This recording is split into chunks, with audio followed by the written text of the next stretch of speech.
வணக்கம். Tamil cine news channel.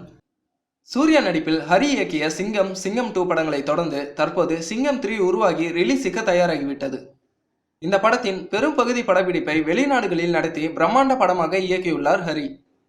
சில மாதங்களுக்கு முன்பே படம் ரிலீஸுக்கு தயாராகிவிட்ட நிலையில் பலமுறை ரிலீஸ் தேதிகள் அறிவிக்கப்பட்டு பின்னர் மாற்று தேதிகளை அறிவித்து வந்தவர்கள் தற்போது பிப்ரவரி 9ஆம் தேதியான நாளை வெளியிடுகிறார்கள். மேலும் இந்த படத்தை முடித்ததும் விக்ரம் நடிப்பில் சாமி 2 தொடங்க ஏப்ரலில் இயக்க திட்டமிட்டிருந்த ஹரி தற்போது விக்ரம் 2 படங்களில் நடித்து வருவதால் தனது படத்தை ஜூன் மாதம் தொடங்க திட்டமிட்டிருக்கிறாராம்.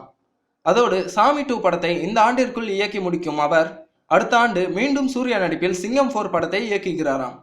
அதேபோல் சாமி 2 வெளியான பிறகு மீண்டும் விக்ரமை வைத்து சாமி 3 படத்தையும் இயக்க டைரக்டர் ஹரி திட்டமிட்டிருப்பதாக செய்திகள் வெளியாகியுள்ளன. இந்த செய்திகளை பற்றி உங்கள் கருத்துக்களை கமெண்டில் பதிவு செய்யவும்.